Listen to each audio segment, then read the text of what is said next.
This is the Supreme Court oral argument in Chatrie v. United States. On May 20th, 2019, Okello Chatrie robbed the Call Federal Credit Union in Midlothian, Virginia at gunpoint and fled with $195,000.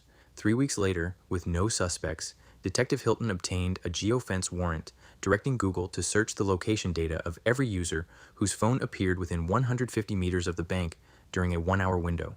Google searched hundreds of millions of accounts and through a 3-step narrowing process identified Chatrie, whose phone recorded his location every 2 minutes, including during the robbery. The Fourth Circuit affirmed en banc in a 1-sentence opinion. The Supreme Court granted certiorari limited to the constitutional question. The Supreme Court must decide whether executing a geofence warrant compelling Google to search the location data of all users to identify devices near a crime scene violated the Fourth Amendment. Chatrie argues the geofence warrant operated as an unconstitutional general warrant, forcing Google to search first and develop suspicion later with no individualized probable cause as to any account. The United States argues Chatrie voluntarily opted into location history through 4 affirmative steps, assumes the risk of disclosure to law enforcement under the third-party doctrine, and that the warrant described with particularity what to search and required investigators to minimize scope between each step. Adam G. Unikowsky of Jenner and Block argues for Chatrie. Eric J. Feigin of the Department of Justice argues for United States.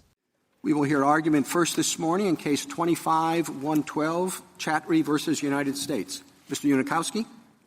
Mr. Chief Justice, and may it please the Court, the government conducted a search of petitioner's location history, and the warrant that purported to authorize that search violated the Fourth Amendment.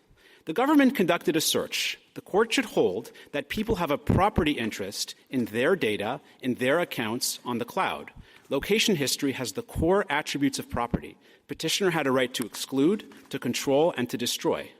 Additionally, petitioner had a reasonable expectation of privacy in his location history, given both its sensitive and revealing nature and the fact that it was stored in his password-protected account. The warrant violated the Fourth Amendment. The warrant authorized the government to direct Google to search every single person's account to find those people who were within the geofence. That is a general warrant. Even if the search materialized only when the data was found and exposed to the police, the warrant would still be unconstitutional because there was not probable cause to search the virtual private papers of every single person within the geofence merely because of their proximity to the crime.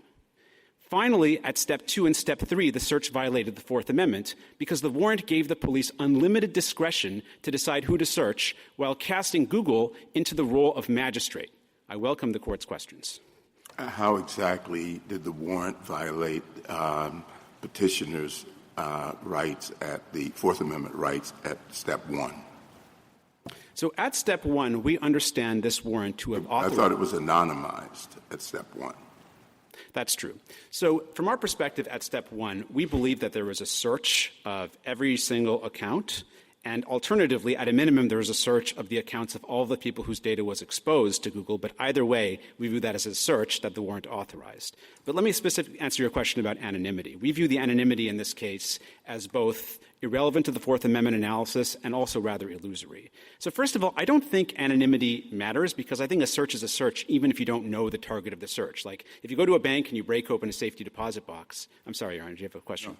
If you go to the bank and break open a safety deposit box, even if you don't know who owns the box, if you inspect the papers, I still think that counts as a search. As well, as a practical matter, anonymity is somewhat illusory because one's movements within the geofence often functions as a kind of fingerprint. You can figure out who the person is based on a fairly small amount of movements. In this very case, our expert was able to identify 3 purportedly anonymous people via a close analysis of their movements as well as some public records. So if you don't want the government to have your location history, you just flip that off. You don't have to have that feature on your phone. So what's the issue?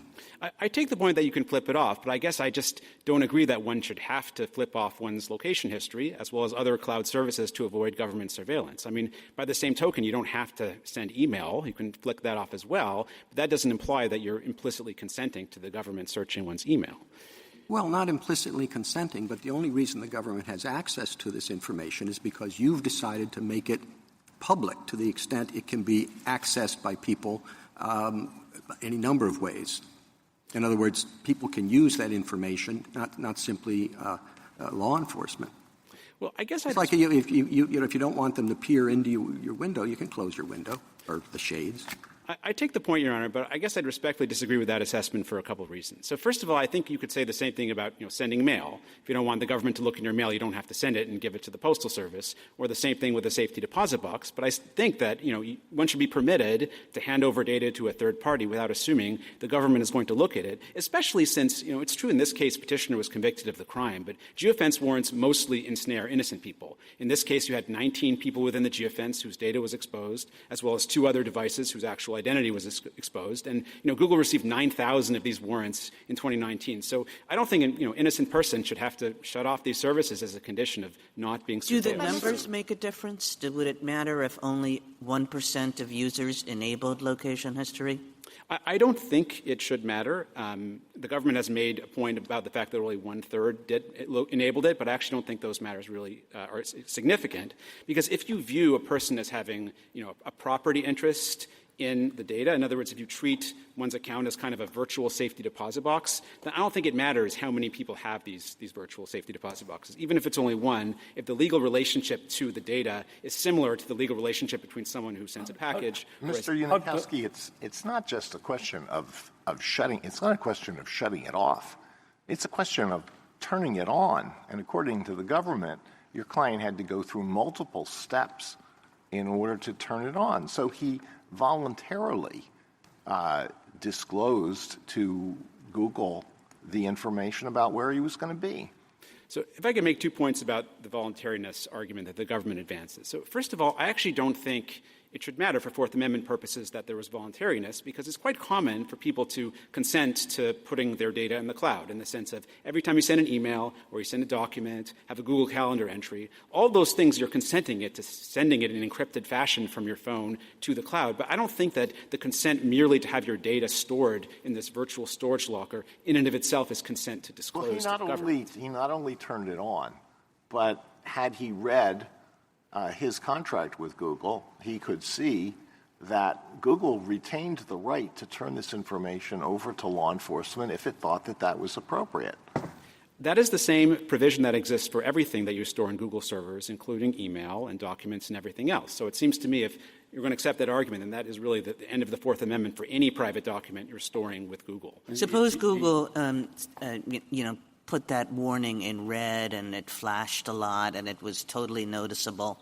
We can give this to the government. Would that make a difference? If there is a flashing warning saying that, we reserve the right to give for any reason whatsoever, I think that might be more pertinent to the property theory than the privacy theory, because on the privacy theory, the court said in the Byrd case that, terms of use aren't necessarily dispositive. They should look at sort of general expectations. I mean, maybe if it was like really flashing and saying, we are the government's partner, we give data to the government all the time, maybe that would result in a different analysis based on one's reasonable expectations. Under the property theory, it might be relevant because one of our arguments here is that the terms of the bailment are that Google could possess this information but couldn't necessarily turn it over. There was a strict privacy policy, so it wouldn't turn it over to advertisers. That privacy policy, the terms of service, pretty much, and I'm paraphrasing here, we will respond to lawful requests from the government. I don't know whether one even needs to say such a thing. Right? I mean, it's anybody who gets a warrant, and a lawful warrant, has to comply with it. A bank, a doctor, a lawyer, anybody. So it doesn't seem to me to add a great deal to the analysis. And are the terms of service here materially different than they are for email and for Google documents? So as to the first point, I agree. And actually, the U.S. Postal Service has the same provision in their terms of use. We'll comply with search warrants, but I think a search warrant is still needed there. And on the second point, no. The general language that the government will, that Google will comply with search warrants and that Google will, reveal aggregated information, like what's the most searched term of last year? It turns out it's YouTube, like that type of disclosure. That applies to all data that's stored at Google, not just location. So if we were to rule that there was a voluntary exposure here to Google that allows the government unfettered access to it, that ruling would pertain equally to email. That's correct. Essentially, all of your data on the cloud, which is kind of all of your data, if you use a computer, would be exposed to government searches without a warrant. So where do you think voluntariness matters and where not? What you're suggesting is really that's the wrong question here. When is it the right question and when is it the wrong question? So I think there might be a voluntariness issue when it's very clear from the interaction that you really are consenting to the other person doing whatever they want with it, such as when you give information to someone knowing that the someone is going to use it as a business record. So I think that the Miller case, for example, we're certainly not disputing the holding of Miller. And in the Miller case, the court explained that if you put a check into the stream of commerce, okay, so you give it to a vendor, and then the vendor gives it to their bank, and then their bank gives it to your bank, and it becomes their business record. You can't control it. They keep it for their purposes. You can't delete it. You have voluntarily put something into the stream of commerce, and you've sort of given up control over it in the relevant sense. And so on that fact pattern, the court said that you have relinquished an expectation of privacy. And there's a similar holding in the Smith case. The court said that when you give your phone number to the phone company, you know it's their record. They're putting it on your phone bill. They're using it for all kinds of business purposes. It's exactly like it used to be when you just talked to a telephone operator. And in that case, you're not just giving someone information like you're mailing something, but you're like giving consent for them to treat it as theirs. And that's the fact pattern that I think the court has said that, the voluntariness of that transfer of property is sufficient to say that you've given up your reasonable expectation of privacy as well as your property interests. Mr. Unikowsky, I'm struggling to understand why we are hearing this case, other than the fact that at least 4 of us voted to take it. 14 of the 15 judges on the en banc Fourth Circuit voted to affirm. 9 relied on the good faith exception. Unless you think that we're going to say something that convinces that, unless you think we are going to say no reasonable officer could believe that this was a valid warrant, or we're going to say something that will convince the judges on the Fourth Circuit to reach that conclusion, what you're asking for is an advisory opinion. That's number one. This involves a Google feature that doesn't exist any longer. That's number 2. It involves a warrant that is structured in a particular way. That's number 3. We are all free to write law review articles on this fascinating subject. But that seems to be what you're asking for. Basically a law review article on a subject that it is largely unexplored by our precedents. So let me tick through each of those points, Your Honor. So first of all, as to the good faith exception, the court did not grant certiorari on that question, and so we didn't brief it. So all we'd ask for in this case is, if the court finds a Fourth Amendment violation, to reverse and send it back to the Fourth Circuit to consider the good faith issue in view of this court's guidance. Now, I admit it's going to be hard for us on the facts of this case to say that the officer acted maliciously or that the legal issues are obvious. I think if there's anything obvious from the briefs in this case is that they're not obvious. We would make a different argument. We'd say that the Leon good faith exception applies to fact-bound challenges to probable cause determinations in a particular case and shouldn't apply where we're challenging a new and fundamentally different type of warrant. And if you look at Leon, there's some language in there that says that the exclusionary rule, even in cases of warrants, should be considered on a case-by-case basis, and exclusion is warranted in the unusual context where it would advance the purposes of the exclusionary rule. So we'd just like a chance to make that case in the Fourth Circuit with the benefit of the court's guidance. In terms of the issue that Google has discontinued the censor vault and has put the data onto people's phones, first of all, this was fully ventilated at the certiorari stage. I don't think that there's any surprises that are in the merits briefs in this case. I think this is an important subject because lots of providers store data, not just Google. There's something like 30 amicus briefs or 29 amicus briefs in this case, including by many of the titans of the tech world. And so I think a lot of people think that this case will have implications beyond these particular facts. So we'd urge the court to decide the question on which it granted certiorari. Well, we can affirm on any ground that would support the judgment and was raised below, and the good faith exception qualifies on all those points. So the fact that the court did not grant certiorari on the good faith exception does not preclude any of us from relying on that. I'm not sure I agree. The court specifically declined certiorari on that question, so we didn't brief it. And we raised in our cert petition that we'd like the chance to argue that the questions are intertwined, and in view of a holding on the Fourth Amendment issue, we'd like to litigate the good faith issue. The court didn't grant certiorari. We didn't brief it. The government did have a section of the respondent's brief addressing the good faith exception, but adhering to the court's decision not to grant certiorari, we didn't respond in the reply brief except to ask for a remand. So, well, that was your choice. The court did not grant certiorari. We were reluctant to brief a question on which the court specifically declined. Well, you're an experienced advocate. You understand that we can affirm on an issue that was raised below and would support the judgment. Look, I'm happy to argue the issue from the podium, Your Honor. I'll just say one word about it. I think that the premise of Leon is that it's not necessary to apply the exclusionary rule in a case of a fact-bound challenge to a probable cause determination in a particular case, because probable cause is litigated all the time outside the context of warrants. Whereas in an issue like this, a challenge to a fundamental new type of warrant, I do think litigants need an adequate incentive to litigate the constitutionality of such warrants, and the only way that will happen is through the exclusionary rule. And there is some language in the Davis case that adverts to holding that in cases where you need an adequate incentive to litigate an issue, the court would consider applying the. And Mr. Unikowsky, isn't there also a pretty significant split, even within the Fourth Circuit, over the issue of whether or not there was a search in this context? I mean, my understanding is that the Fourth Circuit split evenly, 7-7, on that pretty significant issue. That is correct. It was 7-7 with one judge declining to reach the issue. So obviously there's some important issues that go well beyond the particular facts of this case. And there's also some important issues in terms of the constitutionality of the warrant that go well beyond the facts of this case. Counsel, I just want to button down some of your answers. The privacy policy that the person is giving consent to would affect, you said Internet, but it would also affect Google Photos, which have to do with what photos you take and store in your device, correct? Correct.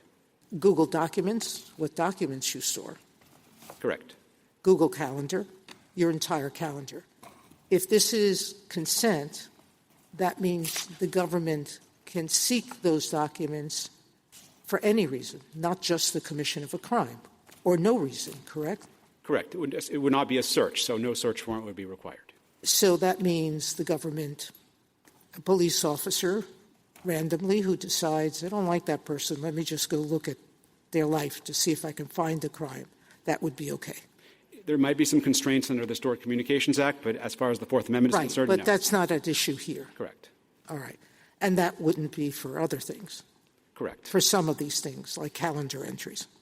So there might be a question as to whether calendar entries are protected as a statutory matter, but again, we're here under the Fourth Amendment. And so we can't ignore today that the district court made findings that the consent here was not necessarily voluntary.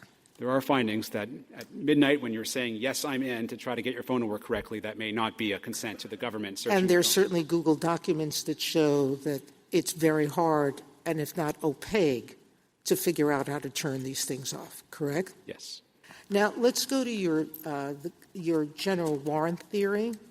I understood at the founding a general warrant was, I have a crime, and a magistrate permitting you to go willy-nilly anywhere you want, to anyone you want, to search them. I thought that was the purpose of general warrant, correct? Yes.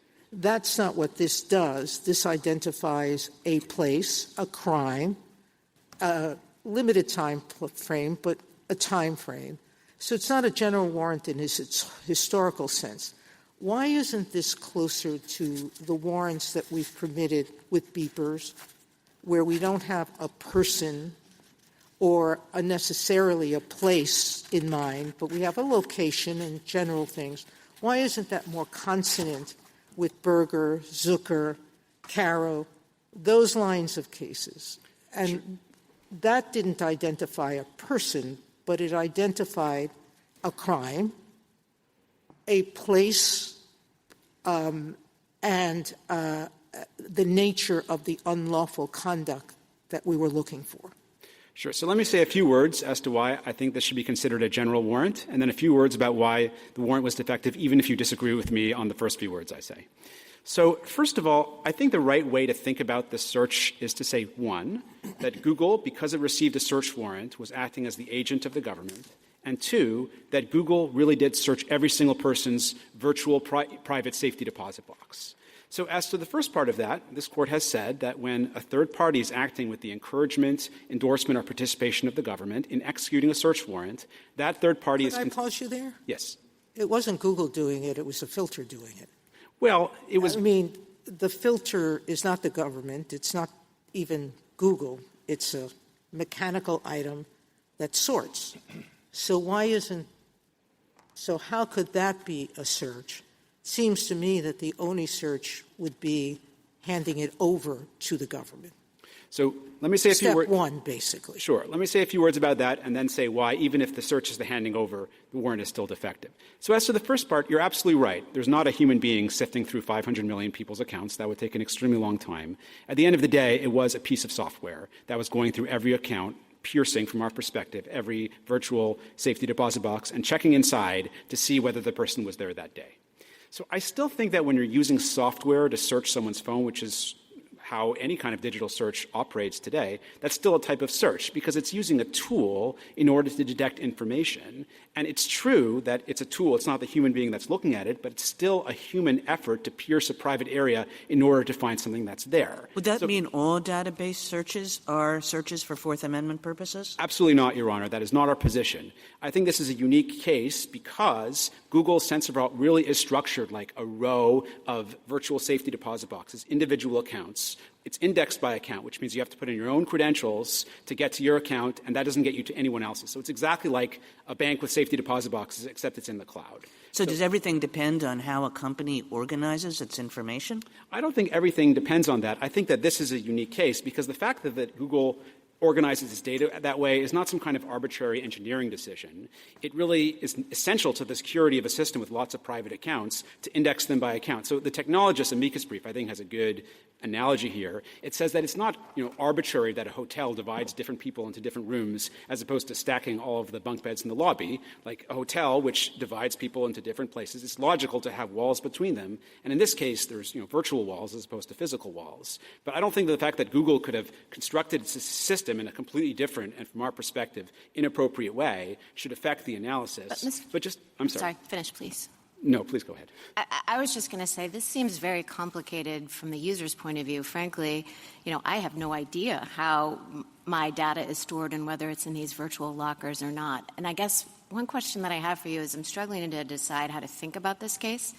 One way to think about this case is that, listen, our physical intrusion cases, our property cases require a physical intrusion, and CAT set us off on this course that when we're talking about technology, we think about it in terms of reasonable expectations of privacy. And I am, frankly, a little bit nervous. I think the government makes this point well. I'm a little bit nervous because this is very complicated, right? Figuring out how bailments apply, what the property interest in this data is. Why not just think about this from the perspective of reasonable expectation of privacy? That would be fine with us, Your Honor. We've offered two alternative paths. Different members of the court have articulated the relevant test differently. In Carpenter, the court relied on reasonable expectations of privacy. We think there's two different sources here of the reasonable expectation. One is the fact that it was stored in the password-protected account. This court has said that property issues are instructive as to the reasonable expectations, even if not dispositive. So if you think it matters that this was in his password-protected account, you can say that that's pertinent to the privacy inquiry without getting into this trespass and bailment law, as well as the sensitivity of the data, which was at issue. Okay, well, this is pretty – so I think Carpenter – we haven't talked about Carpenter yet – is pretty on point, but this is different from Carpenter, putting aside that this was in a password-protected account, taking out of the fact that Google had the right to use this for advertising purposes, right? This was a few hours and it was a public location, and nobody has a reasonable expectation of privacy in their public observable movements. So does that make this different from Carpenter? So I still think that even though the stretch of time was lower than in Carpenter, there is still a reasonable expectation of privacy for a few reasons. First of all, I don't think it's just the 2 hours. I think it's the forever. It's the comprehensiveness and the ability of the government to get access to really any 2-hour stretch anywhere it wants to at any point in the past. I think it's quite different from a case like Knott's where, the police were following someone on a highway and they put a beeper just to enhance the quality of the visual surveillance. And so, this court in Carpenter framed the question as, are police doing what they could have done in the past, or is this a fundamental increase in the ability of law enforcement to conduct surveillance? And here I think it is. The government has this tool. It can go any point in the past at any stretch of time. It could figure out where, all of the people rather than just one person in a particular place, and it can follow that person around. Like we see in this case of the 9 people who are of greatest interest to the government at step 1, it followed those people around outside the geofence at step 2. And I think that all of those considerations create significant privacy implications, even though it's true the initial geofence was just an hour. But you can't raise the Fourth Amendment issues or the Fourth Amendment rights of the other people who might be captured in the geofence. So we're really just talking about your client's Fourth Amendment rights, right? I mean, because you keep pointing out, well, this swept in a lot of innocent people, sure, but really it's your client's Fourth Amendment rights that we care about here. That's true. I just think, broadly speaking, when we're considering the privacy implications of the rule and reasonable expectations of privacy, I just think it's relevant, what the court's rule is, how is it going to affect, third parties. I understand it's just petitioners' rights at stake, but even staying laser-focused on petitioner, this was a law enforcement tool that allowed the government to determine where petitioner himself was at any point in the past. Mr. Unikowsky? Yes, sir. Oh, sorry.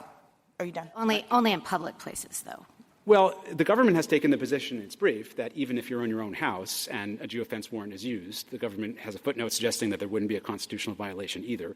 Obviously, this case did involve a bank. I acknowledge that. Although, just one other word, because of the error bars, because of the confidence intervals in some of these estimates, actually, those confidence intervals may have encompassed people's homes. And in fact, 3 of the people within the geofence went to their houses and were possibly identified by our expert. So I wanted to invite you to finish your answer to Justice Sotomayor when you said you tried to defend the general warrant analysis, and then you said, even if you don't agree with that, I have another point. But before you do that, let me just home in for a second on the general warrant analysis. If we take Justice Barrett's point that this is really about reasonable expectation of privacy, what about the initial sorting intrudes on anyone's reasonable expectation of privacy?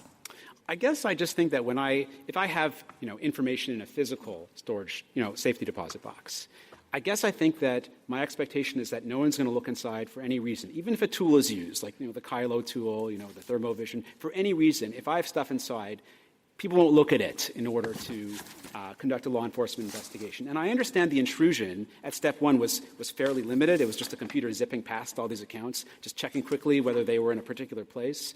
But, cases like Jones say that even a very small trespass is enough. But I see my red light is on. If I could just answer Your Honor's second question. Well, why don't you wait till we get back to that? It seems to me that the exigent circumstances exception could well expand if you're right. I mean, obviously, you have situations where somebody in this particular crowd has snatched a child or was involved with somebody who snatched a child. In those situations, I suppose you agree that you don't have to go through a warrant process but can access the information under exigent circumstances? I do. The Court made that very clear in Carpenter. I mean, this warrant was sought several weeks after the crime, and so any exigent circumstances, I think, argument would have gone away. Our position today is not intended to undermine any well-recognized exception of the warrant. Well, my question is whether intended or not, whether it could be used to expand it a great deal. I mean, what's exigent can be expanded if, in fact, it makes sense. It's when you have you don't have this much access, doesn't do any good to say, you have to search to find out who all these people are. But if the push of a button, you can find out who they are. That might give you more opportunities to avail yourself of the exception. I don't know which way that cuts, but it does seem to me that it might undermine privacy interests further, or cut the other way in sense of giving you more opportunities to perhaps catch people who are, planted a bomb or whatever. Look, if there's an ongoing emergency with a bomb, I mean, we're not going to argue against the use of these law enforcement tools, even if there might be, a significant amount of privacy violations. And so, yeah, I mean, this can be a potentially useful tool in the case of a bona fide exigent circumstances. We're certainly not challenging that, Your Honor. Justice Thomas, anything further? Justice Alito? Justice Kagan asked you whether this would apply to all searches, all digital searches. Let me go back to the pre-digital era. It's not at all uncommon. It was not all uncommon for a grand jury to issue a subpoena requiring a company to turn over a category of particularly described documents, but that for the company to find those documents required a search through a vast store of hard copy documents. What's the difference between this situation and that situation? So I don't think a grand jury subpoena or any kind of subpoena would have been constitutionally permissible in this case. I know you say that, but what is our test for determining when a grand jury subpoena violates the Fourth Amendment? So I think there's two circumstances when it does. One is when the holder of the documents are really a bailee of someone else's documents. So one example would be a grand jury subpoena directed at the Postal Service or FedEx, asking it to open every single package or piece of mail to find a piece of data. Or, when it's the company's own documents. Right. So when it's of course, as we've said, we don't think that's this case. But when it's the company's own documents, I just go back to the test in Carpenter, which is there's a narrow category of cases in which a person will have a reasonable expectation of privacy in business records held by a company, and in that category of cases, the subpoena is unconstitutional. Well, I'm sorry, go ahead. No, please. Well, in Carpenter, what seemed to be a very important feature, I think maybe a dispositive feature, was that the information that was sought was information that the user of the cell phone had no choice but to disclose, because the cell phone tower location is an indispensable feature of actually using your phone. That is not the situation here. I take the point that it's possible to function in society without having location history enabled, although, it's actually quite hard to function without having anything in the cloud. I'd say virtually everyone in this room has at least something in the cloud. Well, but we're not talking about everything in the cloud. We're talking about location history. Right. It's actually quite hard.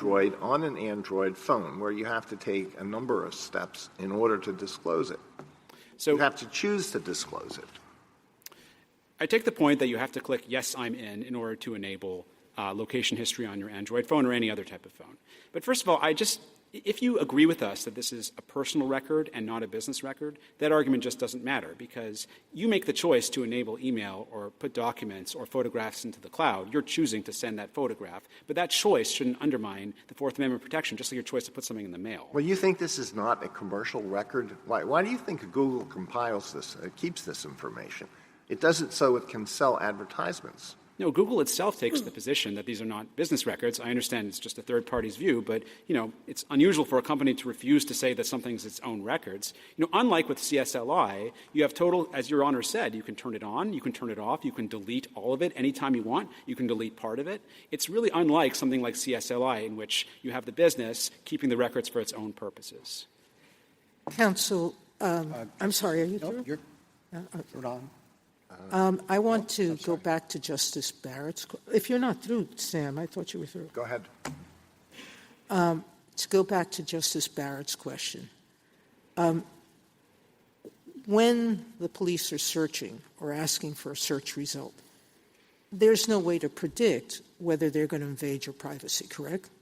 That's right. Searches are determined ex ante. Regrettably, because people take their phone now everywhere, including, I suspect, some people to the bathroom, you really have no idea what information, private information, because it'll follow you to a brothel, it'll follow you to a cannabis shop, it'll follow you to just about anywhere where there's a reasonable expectation of privacy, correct? Yes. And so it really doesn't matter. I don't think the time is important, correct? I agree with that. So whether it's a minute that you're searching for or 6 weeks, it's not the time that's at issue. It's whether or not private information in which you have a reasonable expectation of privacy will be sought, correct? Yes. That's why Justice Scalia said it didn't matter for Fourth Amendment purposes to search the heat waves emanating from your house, because though it's not giving out private information, you can't know in advance what it's going to disclose, correct? Yes. All right. Now, let's go to that more important part of the question that Justice Barrett asked, which is we didn't answer this question in Carpenter, but I don't see how its logic made time the defining characteristic. Could you explain why not? Sure. It would seem to me that particularity has nothing to do with time. It has to do with the relationship of time to the circumstance that justifies the need.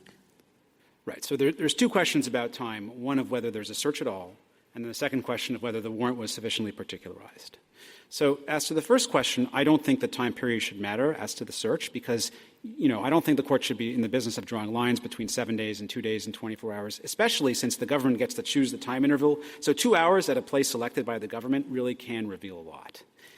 Sure, but the government in setting forth the warrant has to give a reason for why that 2 hours is reasonable, correct? Of course. So that gets to the question of particularization, and that goes to the warrant. And I would like to say a few words about what the court should do if it doesn't agree with me that this is a general warrant in which all tens of millions of people were searched. We still think there is a Fourth Amendment violation because there wasn't probable cause to search all 19 people within the geofence merely because of their proximity to the crime. I get the fact that a time period was specified. Well, Google itself said that to them, and I don't know why we would say it's okay to rely on Google to do that. They moved it from 19 to 9, wasn't it? That was at step 2, Your Honor. Oh, step 2. Okay. Yes, but at step 1, 19 people's information was exposed merely because they were near the scene of the crime. And so I don't think that the probable, I understand that the warrant specified a time period, but the particularity requirement in the Fourth Amendment requires particularity as to what is searched. And I don't think that certainly I don't think there's particularization here when the warrant just said, whatever unspecified number of people are in the proximity of the crime, those are the people to be searched. I don't think that's particularized description of what is to be searched. And I think there's a probable cause problem here because the fact that someone's near the crime doesn't create probable cause to search their diary, and we view this as the functional equivalent of a search of their diary. Justice Kagan? Can I ask you to explain that a little bit more? Because you were saying that this was the answer if we rejected your categorical argument. Is that correct? If you reject our argument that there's been a search of millions of people, then yes. Yeah, but functionally, isn't that argument going to be the same? In other words, it's going to prevent the government from doing this kind of search in order to get these 19 people? Not necessarily. So sort of a narrower argument would be that if there's probable cause to really believe that every single person in the geofence has relevant information, then that's a stronger case for the government. So that might come up, for example, suppose there's a murder in the woods and it's 3 a.m. and there's one criminal and one victim, and you draw a circle around that, and there really is probable cause to think that every single person in that circle is either the murderer or the victim, then maybe the government can say there's probable cause that every person whose data is exposed to the government in that case will have relevant evidence. That's not the case here, where the geofence encompassed the bank and the church. And in fact, most of the 19 people were just sitting at church the whole time. So that would be a narrower way to invalidate this warrant that wouldn't necessarily impugn all geofence warrants like this one. Thank you. Justice Gorsuch? So if in this case the geofence had encompassed just the bank, perhaps? Right. So, our as the court knows, we still think there's a general warrant. We still think that everyone's storage lockers is being searched. And we also think there might be probable cause to think that everybody in the bank might have some information. Right. That's right. If you can draw a small enough geofence at a small enough time interval that everyone there either committed the robbery or witnessed it, then you might say there's probable cause that everyone has relevant information. I still would say there's a particularity requirement. I'd still talk about a general warrant, but yes, that defect in the warrant wouldn't exist in that. Right, and Google can track you down to several feet, right? That's right, correct, 3 meters, Your Honor. Yeah, and then in terms of the timing and on the search side that we've discussed, the fact that the government peeks in your mail for just a quick second or looks through your safety deposit box or your hotel room or your diary for just a minute, that's a search, right? Yes. Under either property or a reasonable expectation. That's correct. Talk with me for a minute about the Stored Communications Act and the government's responses to your arguments. So we believe that a warrant was required under the Stored Communications Act. We didn't file a motion to suppress on that ground because suppression isn't an available remedy, but that may be pertinent to the question of a reasonable expectation of privacy because people have an expectation the government will get a warrant if there's a statute that requires the government to get a warrant, and there's also a private cause of action on the table. The government takes the position that possibly the Stored Communications Act doesn't require a warrant because the cell phone is a tracking device. If that's true, then anything that's transmitted from the cell phone into storage, your email if you're sending it from your phone or a photo or anything else, all of that would be information transmitted by a tracking device, and none of that would be protected. So I don't think that's a tenable way of getting around the Stored Communications Act. And so precisely because Congress has acted, and from our perspective, required a warrant, and in fact, in this case, a warrant was obtained, albeit one that we don't think complies with the Fourth Amendment, I think that weakens the force of the government's argument that we should defer to Congress, because Congress has actually said that a warrant is needed here. And, implicitly, we think the Stored Communications Act requires a warrant that complies with the Constitution, and in this case, in our view, it did not. How about the question of whether it's content versus a record? So the government hasn't disputed that this is content. It's not metadata. It's not a record. Because the content at issue here, it's not just something about a communication, like I was in this place when I sent this email. It is the location. It is the location. Like the reason you're transmitting this to Google is for it to store where you were in order to create your timeline. So this is content, and the government actually doesn't dispute that in its Talk to me about Virginia and other similar statutory laws in this area. So Virginia has a statute, the Virginia Computer Crimes Act, that defines data on a computer network to be a form of property. It creates criminal liability for trespasses. It also creates civil liability for malicious trespasses. And so, we view the question of whether a property interest exists to be one of federal law, like the court held in the Tyler versus Hennepin case. The court should consider a common law rule, not state by state. But I think state law is a pertinent input into that ultimate federal question. And the fact that Virginia and many other states have explicitly recognized data as a type of property and have created statutory torts for trespass on that data is, I think, pertinent to the Fourth Amendment question. Okay, now we could bypass the search question if we just resolve the case in your favor on one of the particularity grounds, right? Well, I think the government would say that if it's not a search at all, it didn't need a warrant in the first place. If we assumed it were a search without deciding, we could just decide it on particularity grounds. And you've talked quite a lot about Step 1 particularity problems you see. Can you talk about the particularity problems you see at Step 2 or Step 3? Sure. So I think the problem at Step 2 and Step 3 is that the government conducted these follow-up searches, right? So they got an extra hour's worth of information about 9 people, and then they de-identified the people. But the warrant did not identify those people with particularity. It didn't even identify a means for the government to find those people. All it said was the police are going to figure out the really suspicious people, and they're going to do those extra searches. So the government says that the original warrant was a sufficient basis to de-anonymize and get the 2 hours from everybody in the geofence. So that's wrong for a couple of reasons. One is it's just clearly not probable cause to get 2 hours of information, including data outside the geofence, merely because someone was sitting in church within an hour of the crime. And second, even though geofence warrant itself doesn't authorize that, it doesn't say the police can go ahead and collect data from everybody.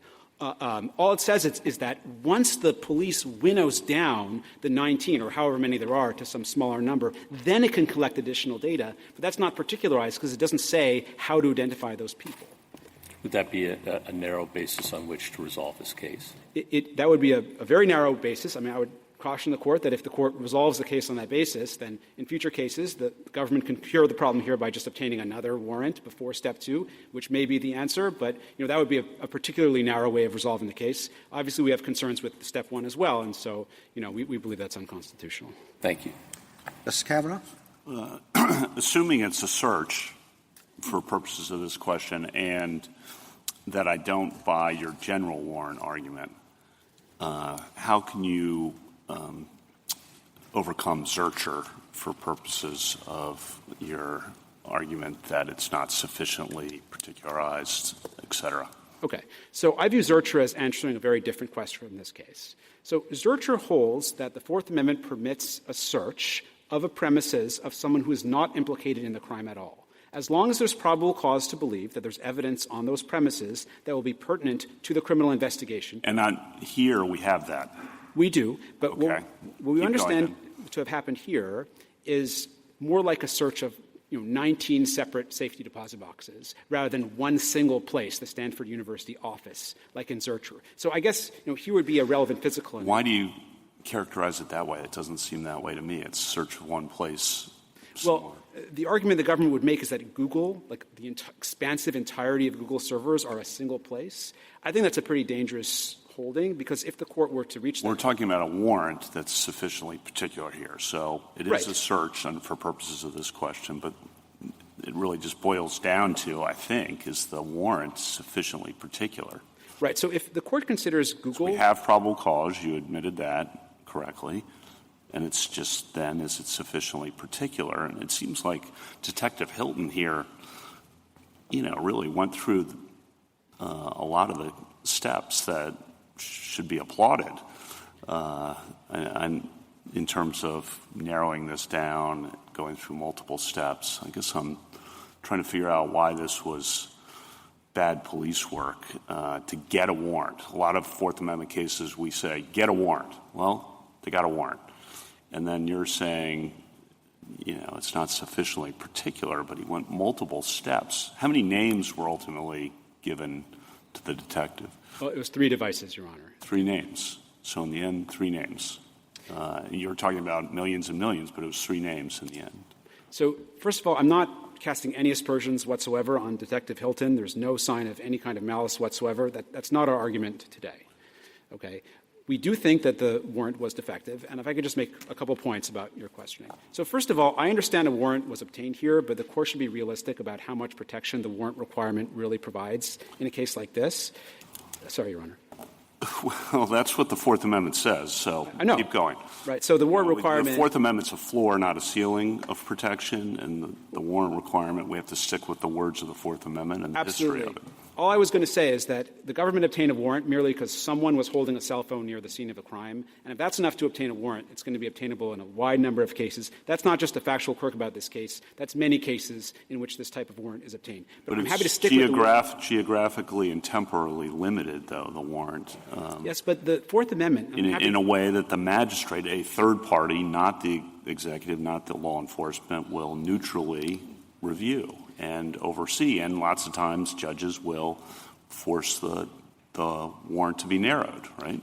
Your Honor, the Fourth Amendment requires particularity as to the place to be searched. In this case, the geofence was not the place to be searched. The place to be searched was these Google accounts. So suppose we have a murder and we know, all the police know is that the murder was at a restaurant, a particular restaurant. And so the search is for, the request is for everyone who dined at that restaurant in a 2-hour period and for the names of those people. Thoughts?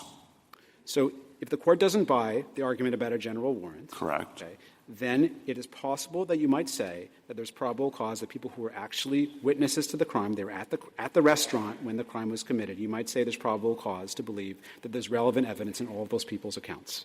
Here, we don't have that. So first of all, I view this as a search of— Well, let me alter the hypothetical, or maybe all you know is that murder was in the restaurant, and the search warrant or subpoena, the search warrant is to the restaurant for the list of people, to the restaurant for the list of people who were in there in a 2-hour period. That is perfectly fine. A subpoena or even a search warrant could be issued— And that's different from this how? That's right, because we view that as not a search of one entity's property, like one single piece of paper containing a list.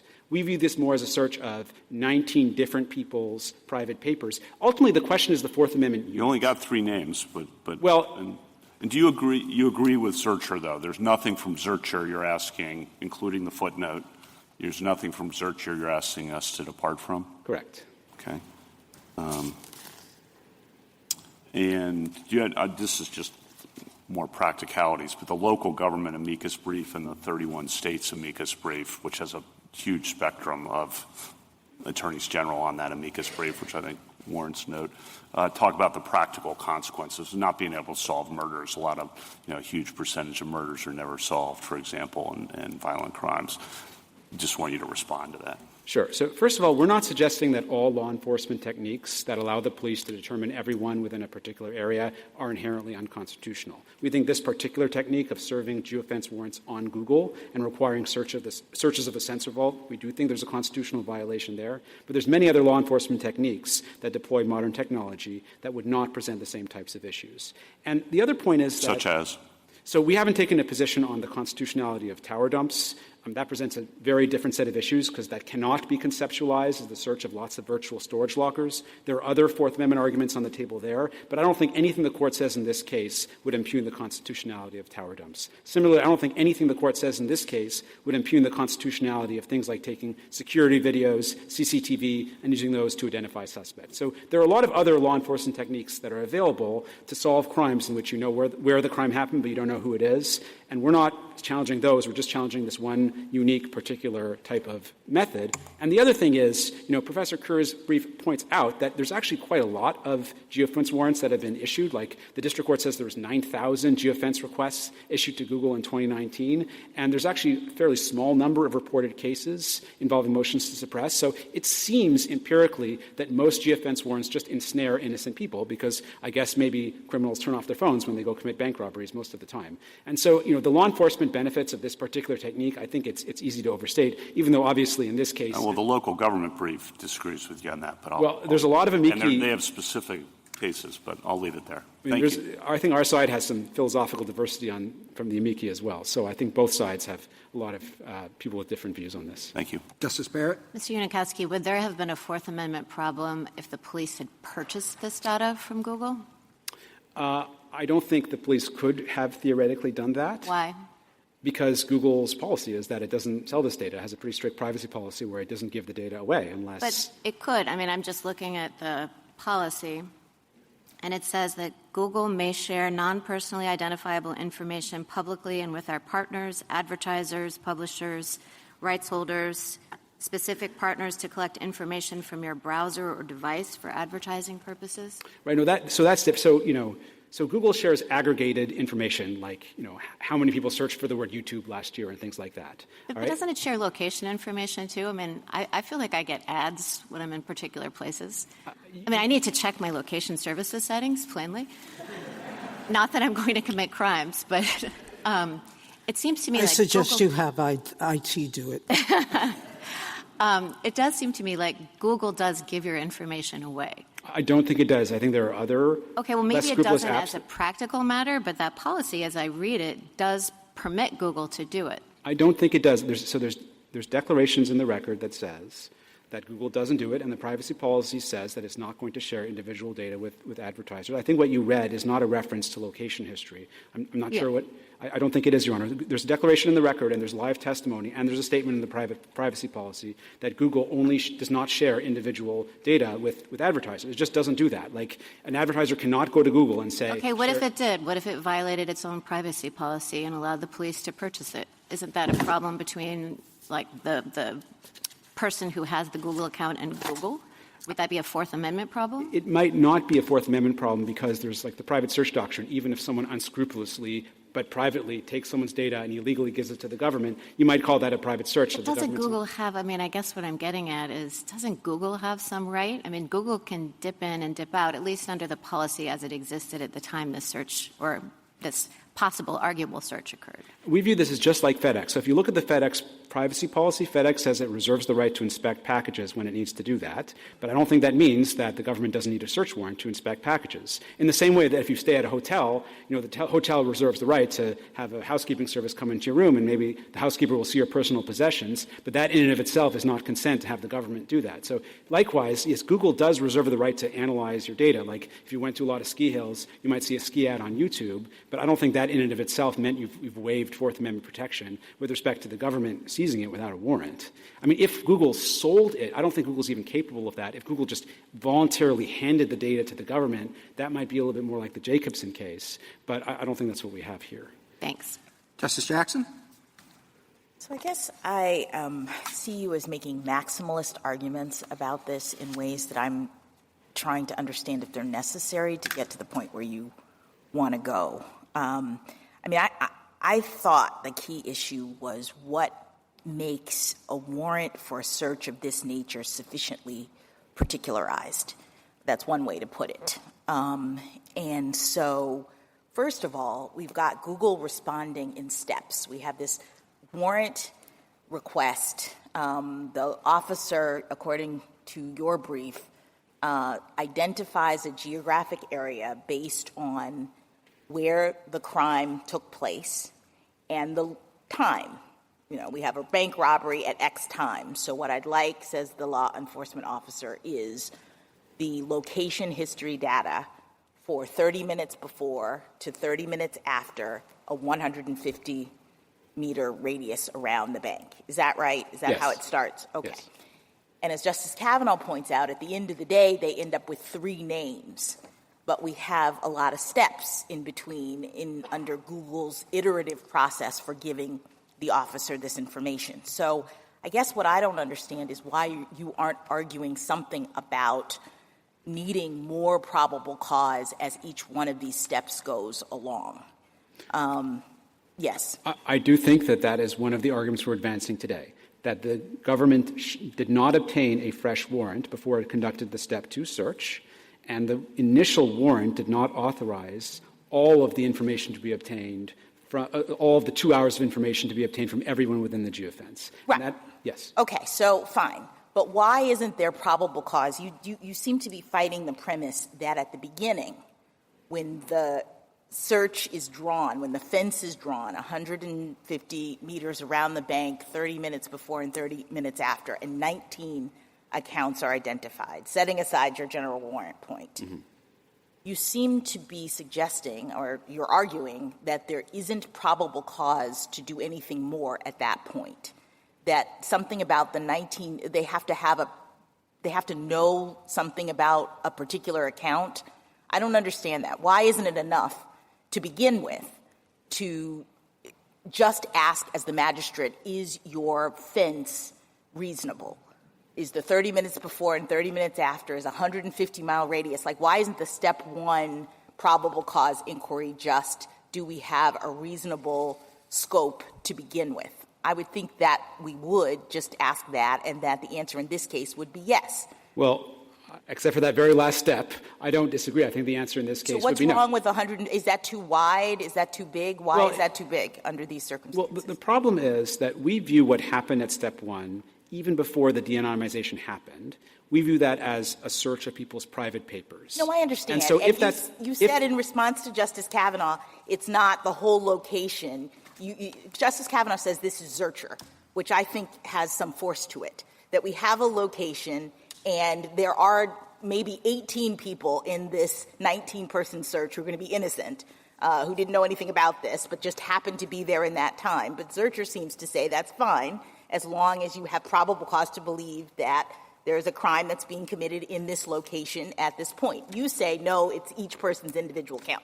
If we disagree with that, okay, all right, if we think this is Zurcher, then why is 150 meters or 30 minutes before or 30 minutes after unreasonable at Step 1? Okay. If you think it's just like Zurcher, I still think it's unreasonable at Step 1 because I think the geofence warrant covers people who are just sitting in the church the whole time. And I think that geofence warrant that encompasses not just the bank, but also a church and a church parking lot 30 minutes before and 30 minutes after. But we can't eliminate those. We don't know anything about those people. This is a reverse warrant, says Professor Kerr.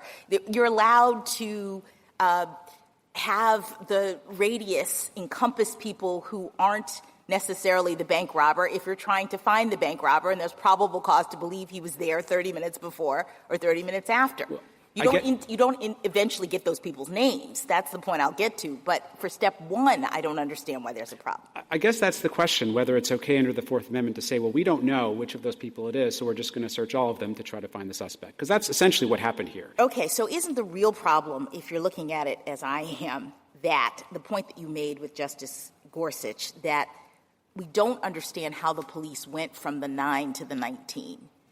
That the next step in opening it up and looking for more information, there has to be some rational basis or probable cause to believe that these particular accounts we need to have more information for.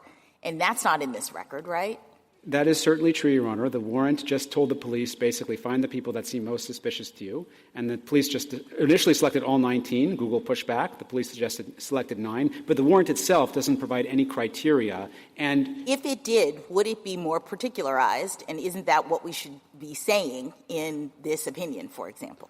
Well, that would be a different way to achieve a Fourth Amendment, to rule that the Fourth Amendment was violated. That would be a very narrow resolution of this case. But yes, I do think that that alone is a sufficient basis to invalidate this warrant, even if the Court disagrees with our broader arguments. Thank you. Thank you, counsel.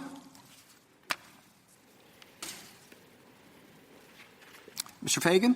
Thank you, Mr. Chief Justice, and may it please the Court. As I think Justice Jackson was just getting at, Petitioner here is asking for an unprecedented transformation of the Fourth Amendment into an impregnable fortress around records of his public movements that he affirmatively consented to allow Google to create, maintain, and use.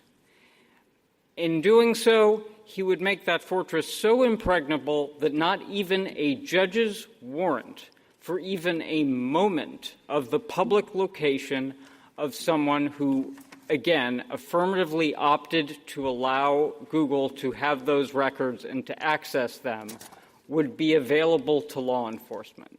That's a debilitating and counterintuitive reading of the Fourth Amendment that would impede the investigation of kidnappings, robberies, shootings, and other crimes, and would implicate any number of practices that I think opposing counsel kind of just waved his hands about, like tower dumps. Frankly, Mr. Chief Justice, I don't know how he concedes exigent circumstances, because under this Court's recent decision just this term in case against Montana, we need reasonable cause to believe that there's a necessary search, and under his view, this would be a search of everyone who has location history stored with Google, and I think he would have to say that we don't have reasonable cause as to each one of those people. And the way he is trying to achieve that counterintuitive result, I think, rests on two fundamental misconceptions that have been emphasized this morning. One is that this is like uploading your own content to a storage locker. Even Google doesn't treat it that way. If you see it, if you look at Joint Appendix 55, you'll see that Google separates out user-created content from other kinds of content.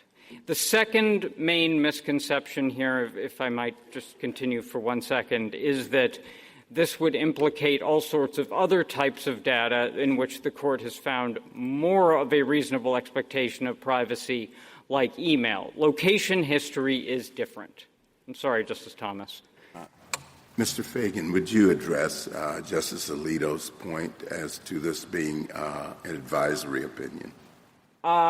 Frankly, Your Honor, we attempted to warn the Court about that in our brief in opposition. If the Court wishes to dismiss the case as improvidently granted, we'd be fine with that. I do think there's really no chance the opinion here would make the officer's actions here unreasonable. Petitioner is suggesting now some kind of new kind of warrant requirement exception to the good faith exception. I don't really understand how that would work or what the contours of it would be, and I don't, what does it mean to have a new kind of warrant?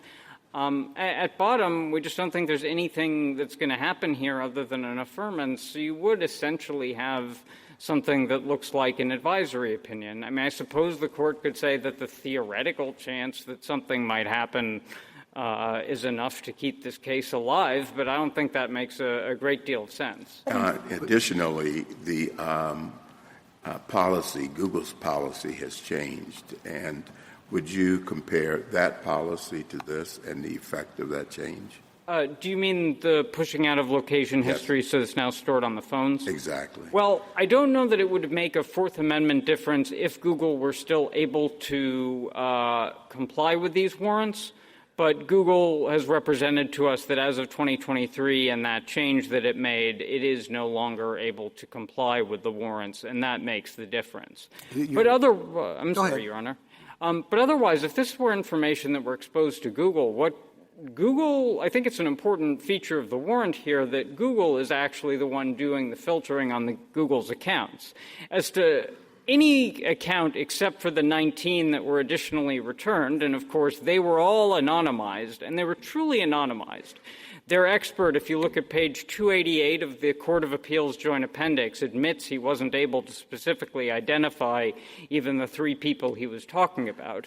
But as to everyone else other than the 19, they might as well not have existed from the government's perspective. And even Google didn't really learn very much about them other than that they were not within this 150-meter radius circle during that particular hour. I question whether that is an invasion of their reasonable privacy expectations. I think clearly not under this Court's decision in Knotts. That's a public place. These were public movements. Counsel, if I could interrupt. Sorry. One of the central concerns that's been voiced, of course, is what's to prevent the government from using this to find out the identities of everybody at a particular church, a particular political organization. What are the restraints that would prevent that from becoming a problem? Well, number one, Your Honor, would be the Stored Communications Act, and I respectfully disagree with Petitioner's counsel. I mean, we have a somewhat different reading of the Stored Communications Act and exactly what it would require under these circumstances, and I know it's a statutory protection, but I disagree with counsel that it sets some kind of Fourth Amendment floor. The Court basically rejected that position in City of Ontario against Kwan, which also involved the Stored Communications Act. Well, put the statute to one side, just in terms of the Constitution. Putting the statute to the side, I mean, first of all, I don't think that there's any kind of categorical protection around something like a church. I mean, unfortunately, as you saw with Dylan Roof, we can have a shooting at a church. If he'd gotten away, I would have thought this would be a law enforcement technique. So you don't think there's any constitutional protection from such organizations to be subject to focused surveillance that would cover everybody in the particular location? Well, I think one avenue that the Court has potentially held open, number one, is the amount of time for which the government could look. I don't know that the government could see everyone who came into a church at any time. Well, but if the services start at noon, they can go from noon to 1, however long they take. So let me make a few points on that, Your Honor. First of all, someone doesn't want it known that they're going to a particular place, like an abortion clinic, for example. They don't have to enable location history or keep it on while they're visiting that location. I mean, if there were a surveillance camera at a bodega across the street from the church, that could also see everybody who came in, and I don't think there'd be a claim to Fourth Amendment protection from government review of that. The second thing that I think I would say is that this has been the degree to which someone can really be located in a particular location, I think, is somewhat overstated in this case. If you want to look at the sealed volume of the Joint Appendix Volume 3, you'll see that usually there's a fairly wide confidence interval of close to, like 30, 40 meters for everyone. So, and that's only that only describes a circle with a 68% probability of containing them. So it's difficult to know exactly where they are. I mean, we can't rely entirely on good faith, but the point is not that they're looking for a particular individual, but they want to have a catalog of the people who go to a particular location. And it seems to me that that's a realistic problem. Well, Your Honor, first of all, I mean, that can't really happen under the Stored Communications Act. Well, again, and put the statute to one side and just focus on the Constitution. Okay, and the second thing I'd say is, I would focus on this particular case, and in every case in which this has come up, the government has gotten a warrant because it's just easier to get Google to comply if we do get a warrant. And if you want to put the warrant aside, Your Honor, I do think that what really matters here is that people have affirmatively opted in. Only 1/3 of active Google account holders do that. So to prevent surveillance of sensitive locations, you have to rely on the fact that people are going to turn off something that many, if not most people, find is an important service. Well, Your Honor, I do think if you wish to conceal that you are at a particular location and you are effectively shouting and broadcasting your location to Google, and that Google is creating, maintaining, using for any number of its own purposes those records. I mean, Google could send you an ad saying, hey, I see you go to... Mr. Feigin, I'm sorry to interrupt, but I got to think the answer to the Chief Justice's question is yes. This isn't a search. You don't think it's a Fourth Amendment search at all. You don't need a warrant. And yes, if we want to determine everybody who is at a church or a political rally or the abortion clinic or anything else like that, we can do that, as long as we can get Google to comply. Oh, and we might have a few tools besides warrants to get social media companies to comply with governmental requests. So I do think that effectively is our answer, Justice Gorsuch. Okay. I'm not walking away from it. I'm simply noting two very important features. I understand that, but that has to be your answer. And then there's a little tension in your argument as well. You're saying the sky will fall if you can't do this. That you started off with that. That was the very first point you made, how important this is. And then in the next breath, you said that Google can no longer provide this information because it has reconstructed how it operates. Can both things be true? Yes, Your Honor. And here's why. I think a lot of the arguments that are being made here today and are made in the briefs, if accepted, and I think, again, this is something Justice Jackson was getting at, would have a debilitating effect on a number of other law enforcement techniques. Like looking at email. So email, Your Honor, we get a warrant for email. But again, you don't think you need one because they broadcast it, as you say, to Google. It's subject to very similar terms of service. That's not correct, Your Honor. We view email differently, and there are several reasons. How about Google Documents? How about photos? We view all of those differently. So it's and there just location data that's different? Yes. Okay. And this court has made clear that it's different. So in Knotts, the court makes clear that... Could you just footnote that answer?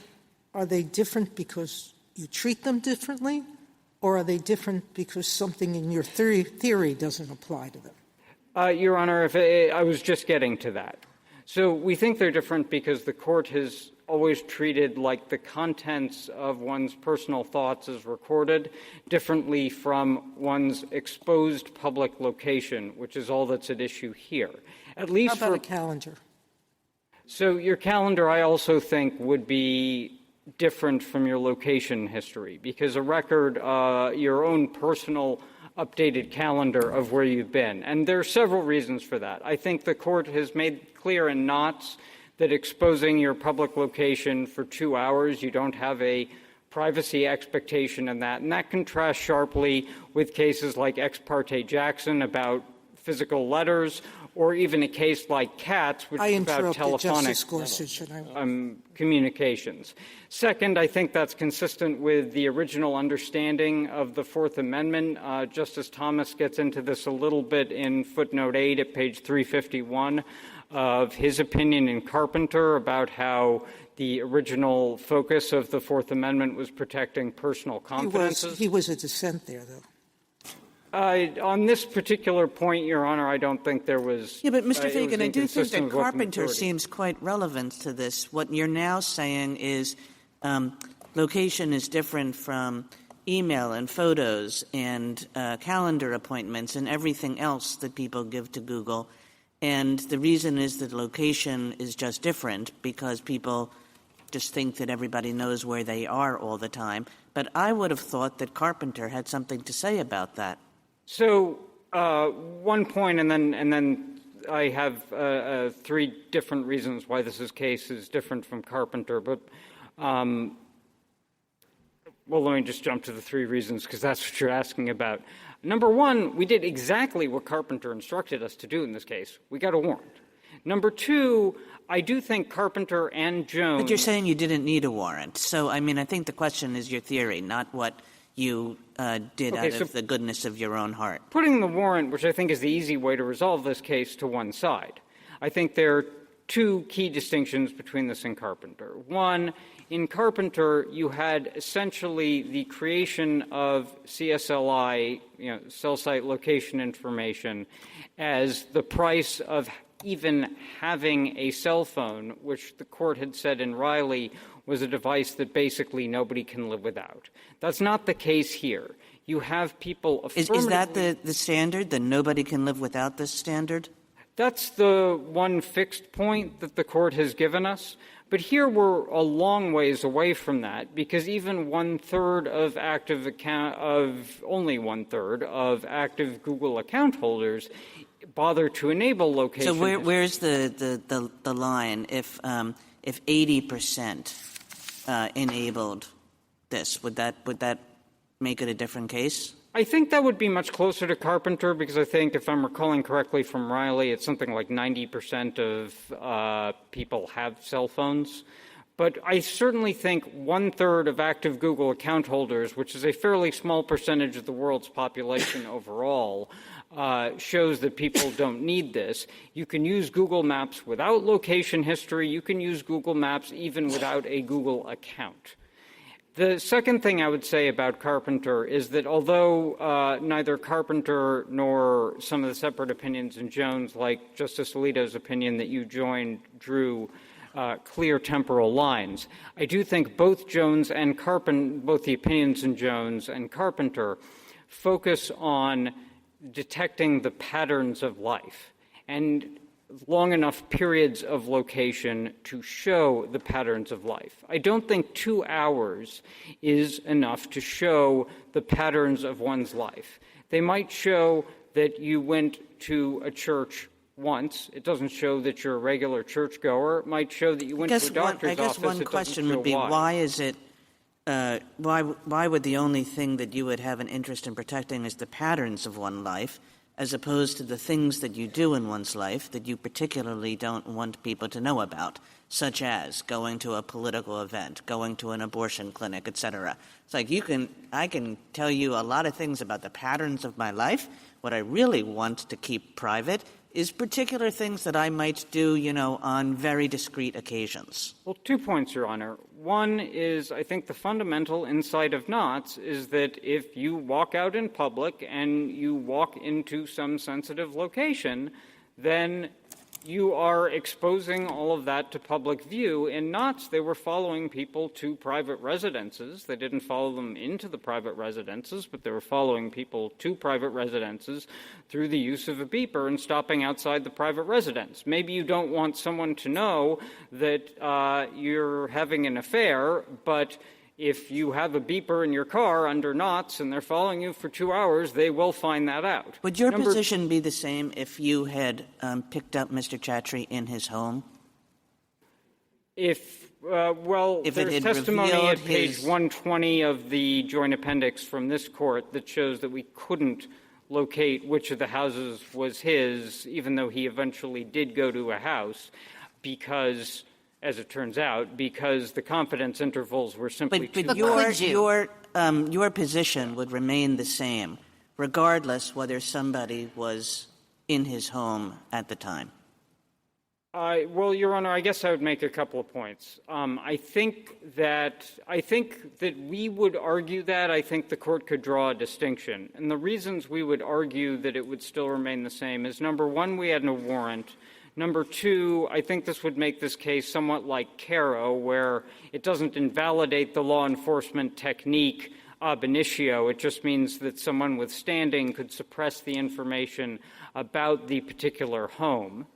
And number three, I think this is distinct from other home circumstances precisely because of the opt-in and the fact that the person is advertising the fact that they are at home, sharing that with Google, and Google could say, Google could say, I see you go to church every Sunday, maybe you'd be interested in this particular religious item. Google could say, I see you're often in the house on Saturday mornings, maybe you'd be interested in this particular thing that could be delivered to your house on Saturday mornings.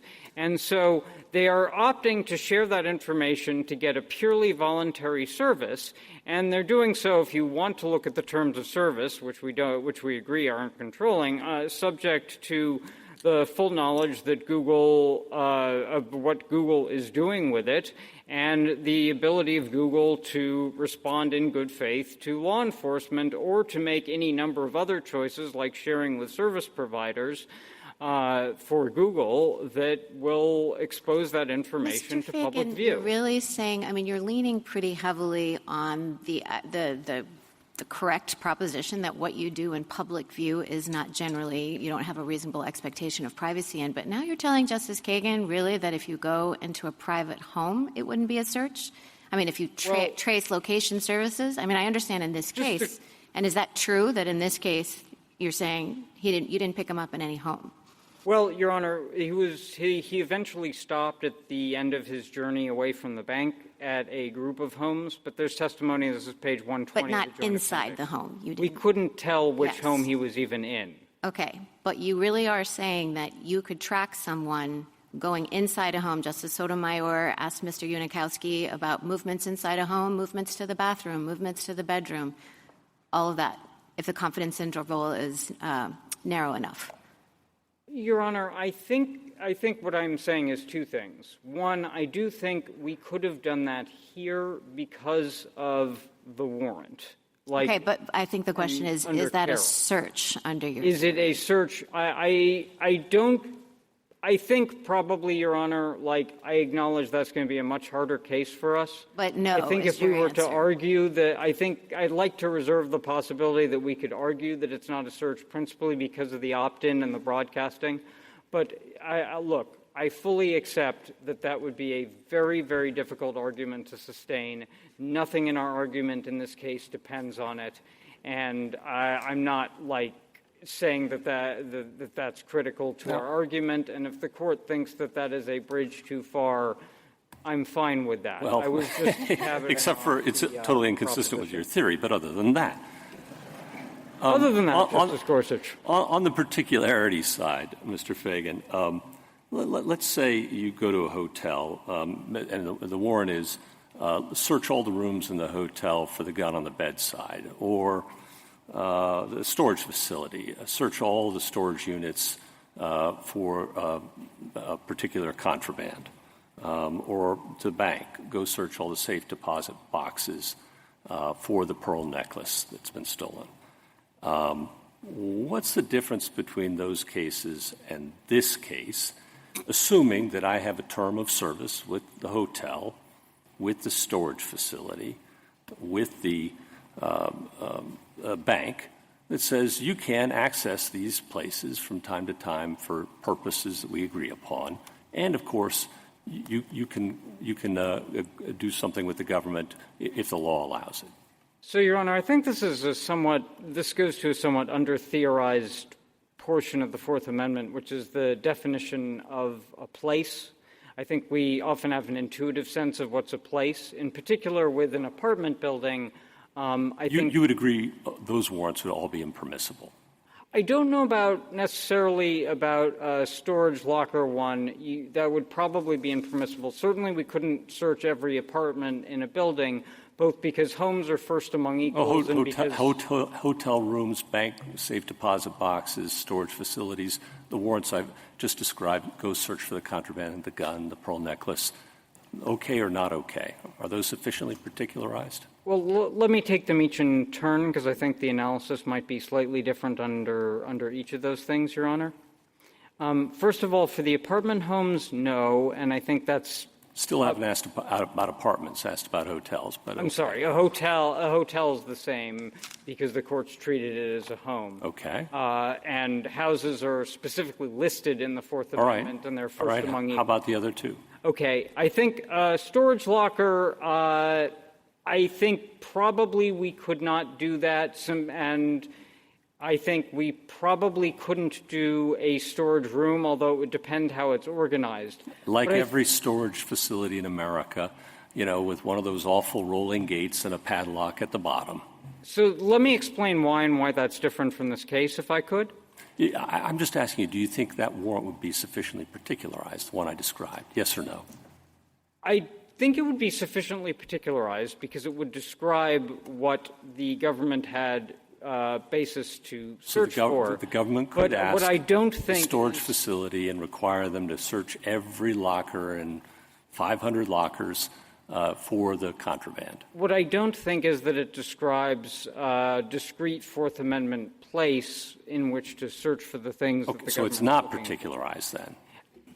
So I think it's really more about place than particularization there, assuming there's probable cause to believe that the area writ large is going to contain the contraband. If I could explain a little further on this, Your Honor, I think what makes the difference in some of these hypotheticals versus what we have here. Well, first, I just want an answer to my hypotheticals, and then we'll get to here, if that's all right with you. Your Honor, my answer to the hotels is no.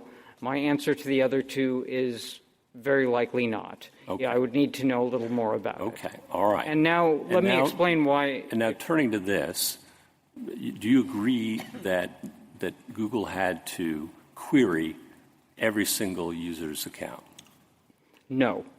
Well, you said I mean, so on page 10 of your brief. do you mean query do you mean query is like a synonym for I'm using search your in the word Fourth from Amendment page sense? 41. Oh, okay. Yes, I do agree Google had to query in that sense. I'm sorry. I thought you meant and there are about query as a 500 synonym for million search. users' accounts, right? Yes, I agree with that. Okay. All right. I agree, and let me tell you why it's different. I think the reasons the hypotheticals but I apologize for misunderstanding your use of query as a synonym for search. The reason this is different is I think it's a lot about opacity and control. And what I mean by opacity is the separateness of the different spaces. And control is who has control over those spaces. Here is a case where I think, as the court recognized in Riley can often happen, the physical analogies kind of break down to some degree. The court has been clear in Smith against Maryland. But let's just stop there. Let's assume that these accounts are kept in, you can call opacity or whatever you want, but are kept in the same kind of discrete manner as your email is. Well, Your Honor, I don't think that's the case here. I think Let's assume it is. Let's assume it is. Let's assume that the Google user account, we've got a lot of briefs on this, so Your Honor, they're categorized similarly by user and walled off from other users, both the email and the location data. Let's assume they're similar in that respect. Your Honor, if this were a record that the user created and uploaded, our answer to this case would be different. But in this case, this is a record that Google creates, Google software sends it, Google processes it, it runs its own algorithms to actually figure out what information it's storing. It is data that Google maintains and data that Google accesses for any number of reasons. If we were to have a physical analogy to storage lockers, and I'm not sure how useful these physical analogies are, it's like having a bunch of storage lockers where there's a glass wall in front of them instead of having an opaque door for each box.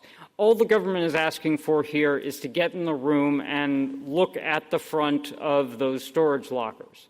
I don't think that the limited amount that even Google sees at step one is going to be considered a search. And as I said earlier, from the government's perspective, all of those other storage lockers, if you want to call them that, and we're accepting that analogy for purposes of this answer, all of those other storage lockers might as well not exist. For all the government knows, there are only 19 people who have their location history. Mr. Feigin, is that because at step one, unlike the examples that we've been talking about, you don't know how many apartments there are. You don't know how many storage lockers there are. At step one, it's just like getting a list.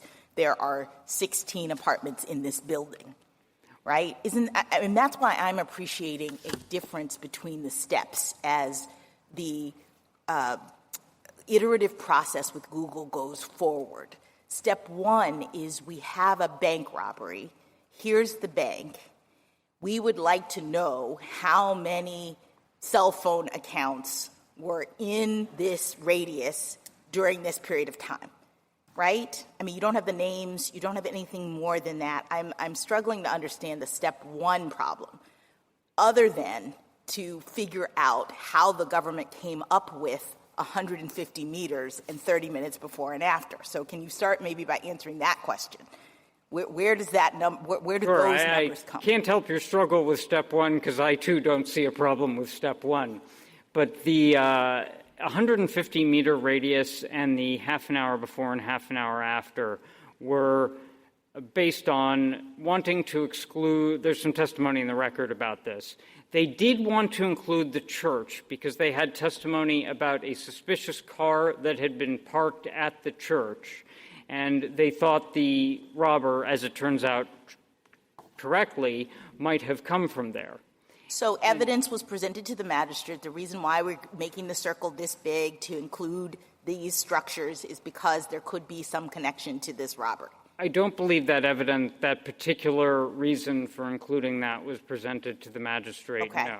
I'm just explaining to you how they got 150 meters, and half an hour before and half an hour after allows you some information about, for example, there was a reference, and the magistrate did learn this, to co-conspirators in the demand note, and you might want to see if someone dropped the robber off or someone picked up the robber afterwards. You want to know more about the movements around it. The advantage the magistrate has that I think is difficult for a reviewing court to replicate is knowledge of local conditions and realizing that 150, if I could just finish the sentence, Your Honor, Sure. 150 meters in Midlothian, Virginia, isn't likely to turn up the entire phone book. Thank you, counsel. Justice Thomas, anything further? Justice Alito? You've been asked quite a few questions that analogized what happened here to searches, old-fashioned searches of physical places. So searching the room of everybody in a hotel.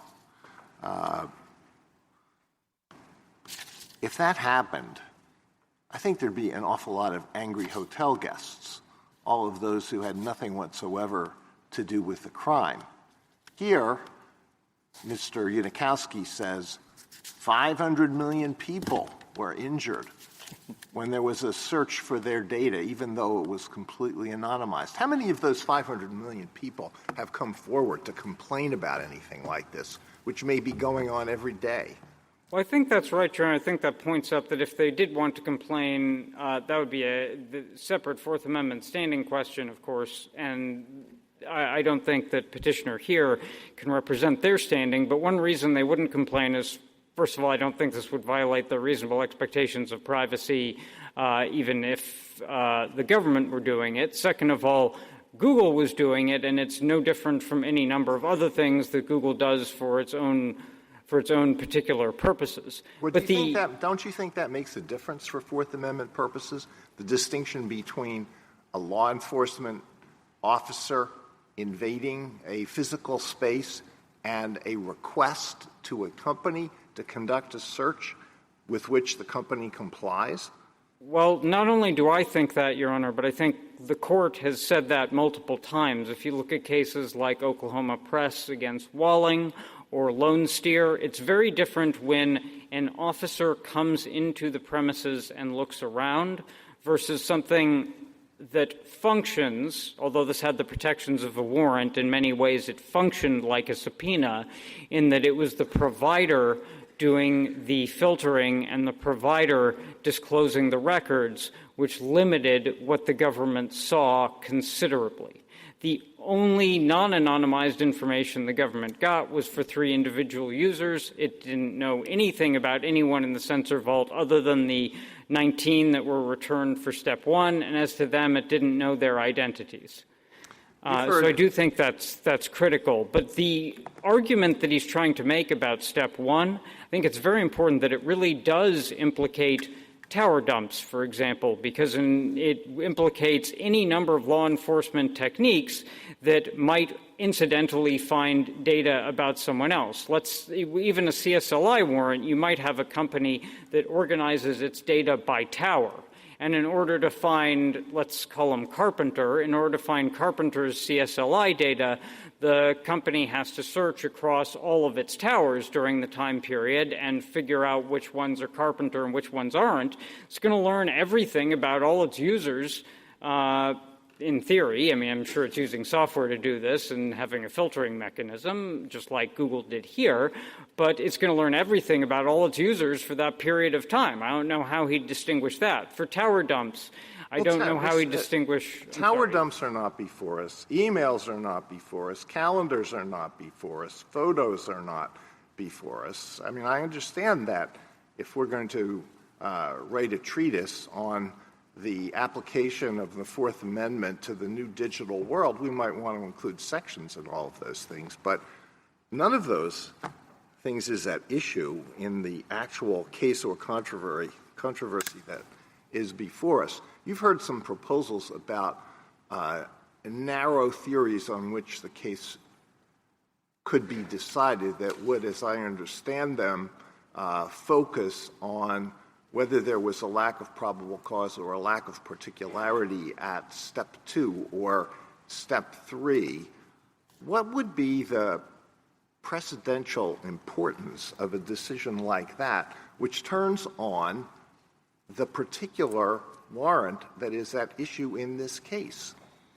Well, Your Honor, unless the court upholds the warrant, I do think the court needs to reach the search questions in some way, because the court would have to address whether the warrant was even necessary. And I think, as I've tried to make clear to the court, a lot of the arguments that Petitioner is making here, while those other techniques are not directly at issue, would have implications on a lot of those other techniques and would create a lot of litigation and have a potentially debilitating effect on law enforcement. But they could even affect such things as visual camera surveillance.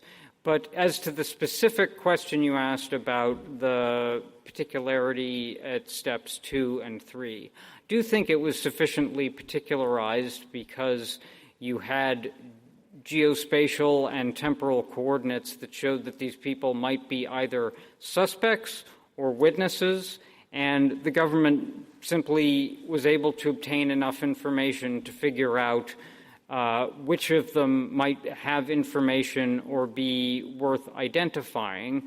And I think the court's been clear that those are permissible law enforcement interests.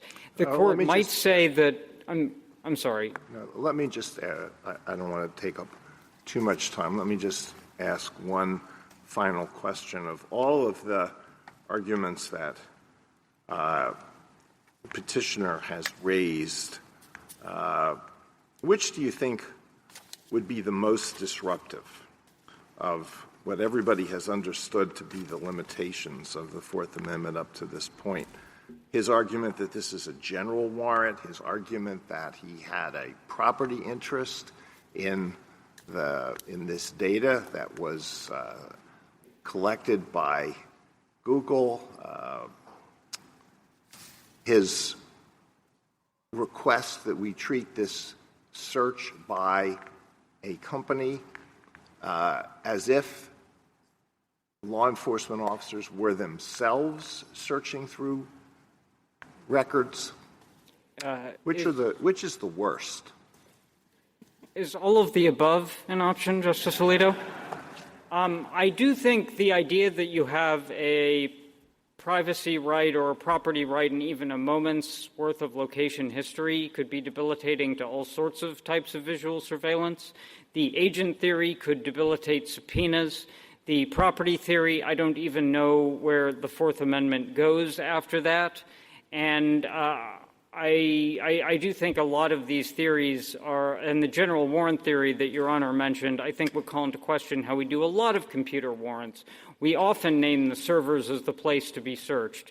And I don't frankly know, and I don't think courts are well equipped to find out exactly how data is organized within a particular company, and I don't know whether we have to take discovery on that in every case where we seek a warrant and actually really go down to the nuts and bolts or the virtual nuts and bolts of how a company does this. All right, thank you. Justice Sotomayor? A few questions. Number one, the Stored Communications Act, a violation, Mr. Unikowsky said, may be a violation, there may be criminal penalties for it, but it doesn't give a suppression remedy, correct? That's right. All right. Number two, you're saying everything would be horrible, but Carpenter has already said you need a warrant, correct, for data? Correct? And we got a warrant here, yes. All right. But you're saying I didn't need a warrant because it was a short period of time, assuming I disagree with that. Well, Your Honor. Just assume that, okay? There are 3 steps to this process. Were the 3 steps approved by the warrant? I read the warrant, but now I've forgotten. Were the 3 steps approved? Yeah, the 3 steps were all laid out within the warrant itself. But the one who made the choice at step 2 and step 3 was Google, not a magistrate, correct? Well, Your Honor, the warrant required the government to make reasonable efforts to minimize between steps 1 and 2 and well, steps usually, 2 and 3. isn't it? I thought that if for the foreign checking system that we have, that magistrate judge says you have to minimize as you're doing it, but come back to us if you want a greater scope, correct? And here you went from 30 minutes to 2 hours, and you didn't get a magistrate judge. That correct? was expressly authorized within the warrant. The warrant's parameters said that step 2 would be an hour before and an hour after the robbery. Okay. I thought it was 2 hours. Maybe I misunderstood. That's a total of 2 hours, Your Honor. I see. 1 hour All right. before, 1 hour after. That. The original was an hour, half an hour before, half an hour after. I understood, many jurisdictions in which the government is going back at step 2 and step 3, correct? That's not much of a burden. If so, you got in step Your Honor, 1 and you can explain your reasons for why you're narrowing the warrant and why you need it at step 2, you could do that. We could do that, and with more recent warrants, the government has done that. Obviously, this was a Virginia warrant.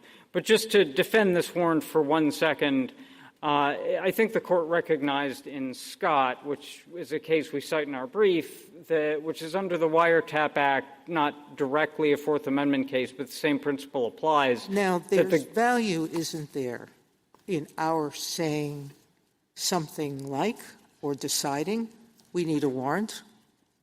It has to be particular as to time, place, time.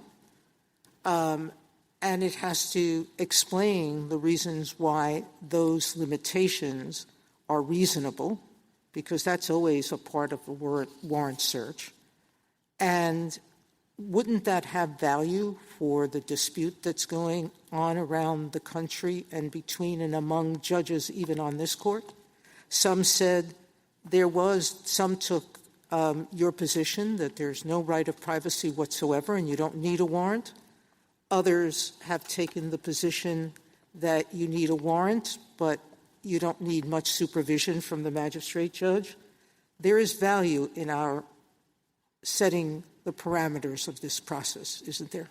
I think if the court were to say something about warrants, that could have value, and I'm not going to claim that the sky is going to fall if we had needed a separate warrant at steps 2 and 3, and a total of 3 warrants.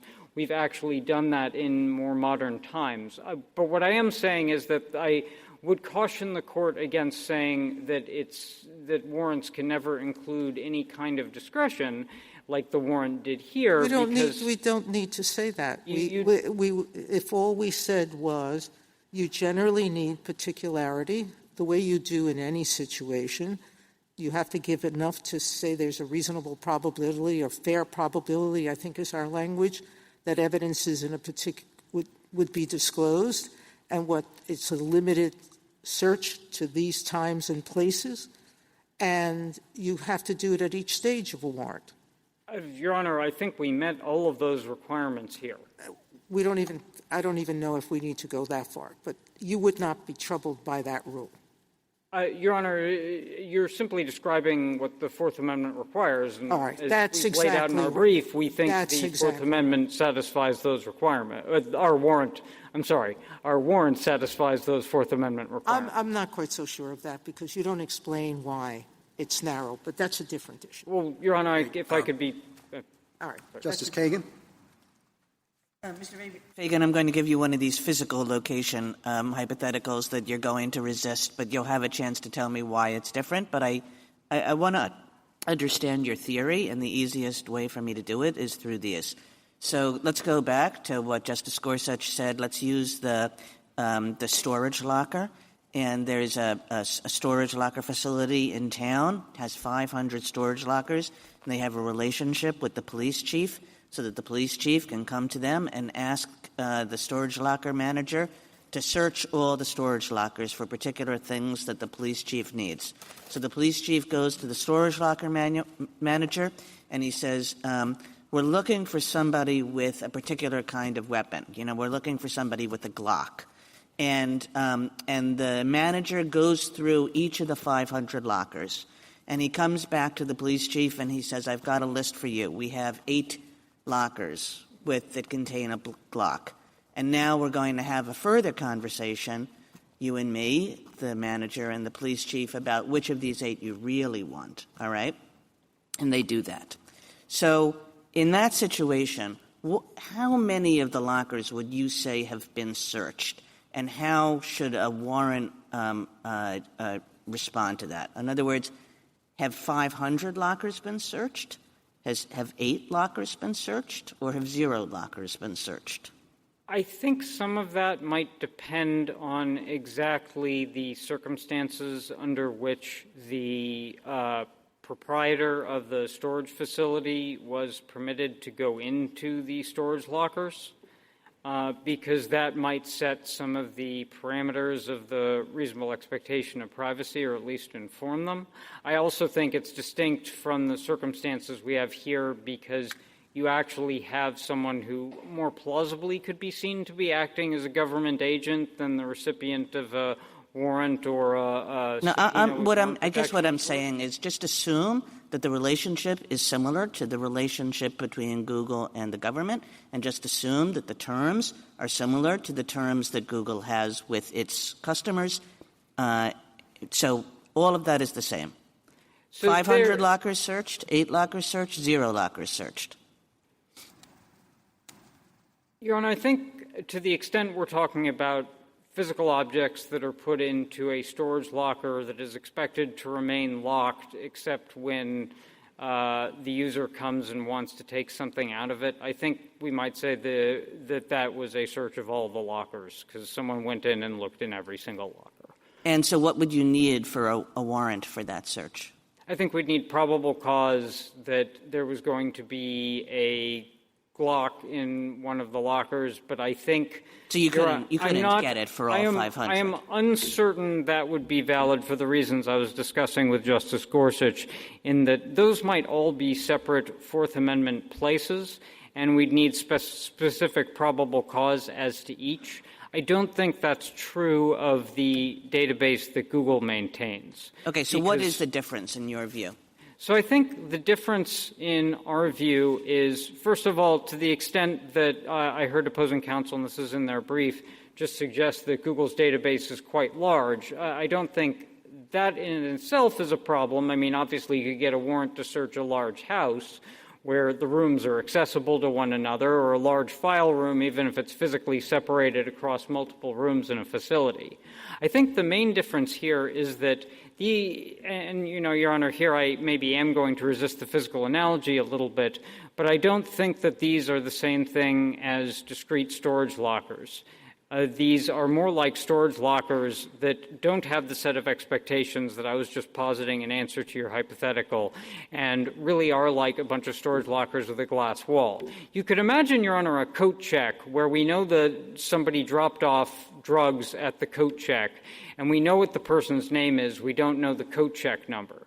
On their view, we couldn't get a warrant to go look at all the bags for the ID on the bag for the ID matching the person who dropped off the bag, because those would be unnatural bag searches that would be unlawful under the Fourth Amendment, and so we'd wind up searching everybody's bag. I think this is somewhat addressed, somewhat obliquely, I suppose, by the citation we have on page 44 of our brief to Chapter 8 of Professor Lefebvre's treatise, which allows for, even in a bailment situation, we don't think this is a bailment situation, but even a bailment situation, there's general agreement among courts that the bailee, the person with possession of the property, can look at it on behalf of law enforcement within the terms of the bailment. And here, what you have, again, we deny that it's a bailment. But if you want to analogize this to some kind of bailment scenario like you might have with the storage lockers, we'd still be within the terms of the bailment because Google wasn't doing anything other than stuff that Google could already do. Thank you, Mr. Feigin. Justice Gorsuch? Justice Kavanaugh? You always get a warrant, you said, and the states always get a warrant. So in terms of practical problems that would ensue, I gather there would be no practical problems. I understand your legal theory, but no practical problems from our saying that a warrant is required. Is that accurate for these particular kinds of warrants? Your Honor, if the court were to say that this warrant was fine, we have no... That wasn't my question. Well, I mean, Your Honor, I think it is a huge caveat. The question was, are there any practical problems that you want to identify with getting a warrant in particular? Yes. I don't... And I assume the answer is no, because you've many times today said we always get a warrant in response. That's right, Your Honor. My answer is no, but I would worry about an opinion that... How we say that, I get that. What you say. Yes. But, I don't think we've had practical problems getting the warrants we need in these cases. And then if a warrant's required, it comes down to how particular, I think, correct? It has to be indescribable. I do think... And on that, I think you're going to agree with this, but I just want to get this out there, and you tell me. There's a big difference between the issuing judge and the reviewing judge. That's the good faith. And the issuing judge, it seems to me, we should set some parameters, reasonable temporal scope, reasonable geographic scope, but then we trust issuing magistrates around the country to implement those rules. When it comes to the reviewing judge, we don't micromanage in second-guessing what the issuing judge did so long as it doesn't exceed, certain bounds that we've set forth. Is that correct? Yes. And what should we say if we say reasonable temporal and geographic bounds for these kinds of geofence warrants? Is that all we need to say? Maybe you want us to say the ones in this case. Should we get into this case, or should we just say it has to be reasonable temporal and geographic bounds and send it back to Justice Alito's first question? We're at the reviewing stage, not the issuing stage here. Your Honor, I think that would probably be the better course because I think what this Court's centuries, frankly, of Fourth Amendment jurisprudence teaches that it's difficult to put a ton of meat on the bone of reasonableness in this context or probable cause or reasonable suspicion or any of these standards. Yeah, and this is particular. How particular, is 150 meters okay, 200 okay? It strikes me micromanaging that's going to be problematic, and it's really problematic when you're distinguishing the issuing judge from the reviewing court down the road, given what we've said reviewing courts have to be extraordinarily deferential. Yeah, and I think the court could direct some attention to the magistrate about, not wanting, as I was suggesting to Justice Jackson, drawing parameters that under local conditions are likely to turn up much more than the government needs. But Exactly. If we say things like that, we trust the issuing judges around the country who do this every day to make.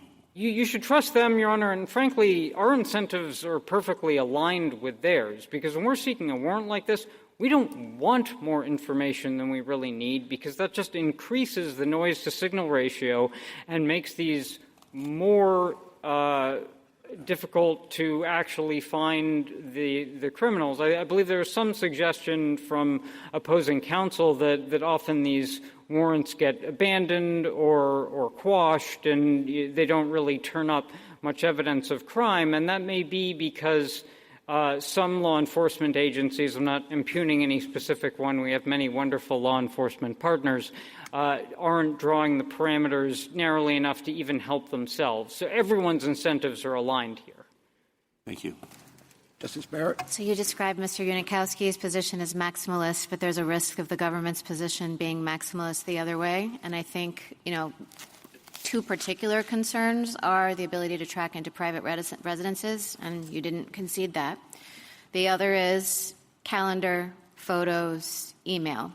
Can did I understand you before to say that you are conceding that would be different and that would be a search? Yes, and I do concede that tracking into a private residence without a warrant, I think, is a very, very difficult argument for us to make, and I'm frankly not sure that we would actually make it. I was simply noting that, unlike in Caro, where the court held that we would have needed a warrant. Sure, but you didn't rule it. You didn't rule it out. I didn't want to categorically rule it out. Right, but you are saying that you would need a warrant for calendar, photos, email. Yes, that would be a search. Yes. Okay. And I'm happy to explain again why I think that would be. I just wanted to make sure we had a crisp understanding of what the government's position was on that. So that's sufficient. Yes, that is the government's position on both of those issues. Justice Jackson? Yes, really quickly. I think there's something about the iterative process that may matter. And so just taking Justice Kagan's hypo really quickly for an understanding of what is happening. Tell me if the government is thinking about it in this way. You keep saying this is like storage lockers with glass fronts, with glass in the front of it. They don't have solid doors. Anyone can look and see what's in there. So step one is the government saying, tell us if, by looking at these lockers, any have bags in them that might have a gun in them. Give us the list of the ones or how many have that, I think is a sort of a step one concern.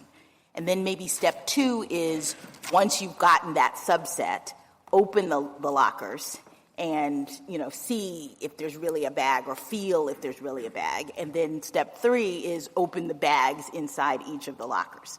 I feel like there's something happening with the way in which Google is providing this information in response to the government that may be requiring more probable cause or more particularity as you go along.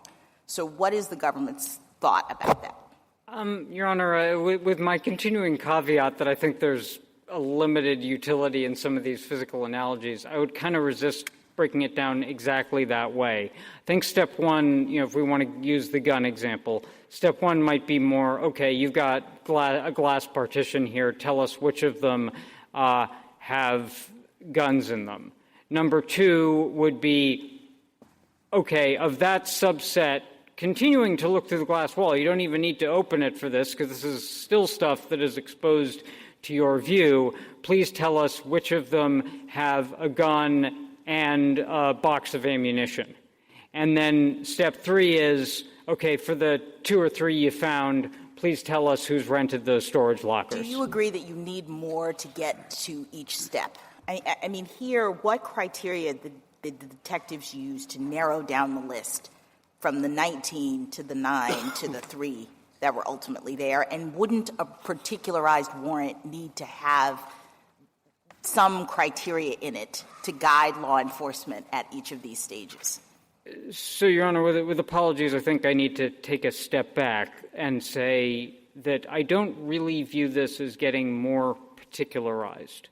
I believe there was enough probable cause that the original warrant was and the 19 people that turned up, probable cause to believe those people would be either witnesses or suspects. And then there's a question of how to figure out which ones to follow up on. So what you actually have here is a warrant that I think is fully particularized with probable cause the whole way through. You could have gotten the 19 names from the beginning. I think that we could have, but in order to maximize privacy, what happened here was that the warrant included a minimization requirement on the government at each step, which is akin to the kind of minimization requirement you see in the Wiretap Act. Okay. Thank you. Okay. Thank you, counsel. Rebuttal, Mr. Unikowsky.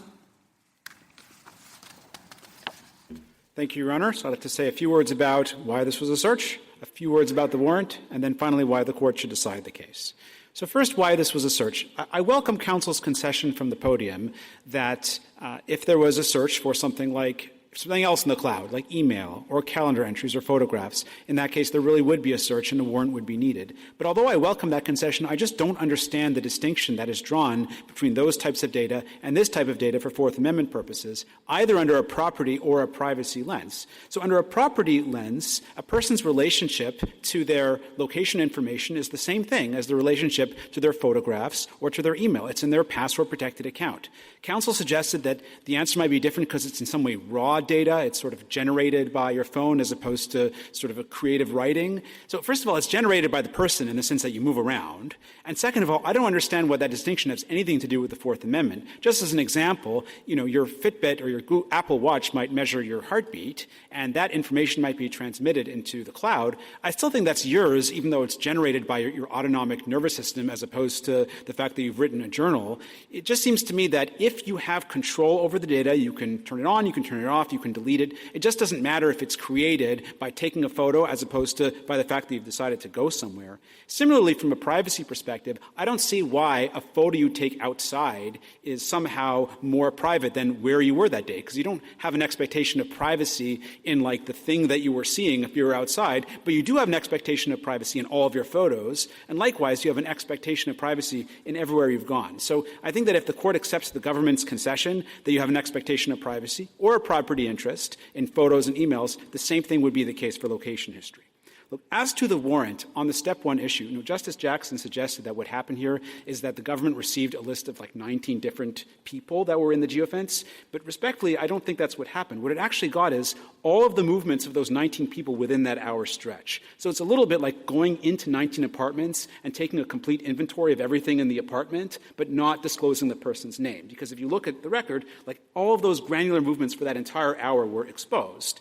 And so that's why I think that the Ibarra case is directly on point here. You don't have probable cause to search based on someone's proximity to the crime. What happened here is each person's, what we regard as a virtual storage locker, was searched solely because of their proximity to the crime. And because their movements within the hour were exposed every 2 minutes, that's different from simply identifying which accounts were within the geofence. It's really exposure of information about them. And although it's nominally anonymous, the record shows it's actually quite easy a lot of the time to figure out exactly who a person is based on a relatively small record of their movements. But look, I've heard some questions from the bench today about steps 2 and 3. There's clearly a constitutional problem with those steps.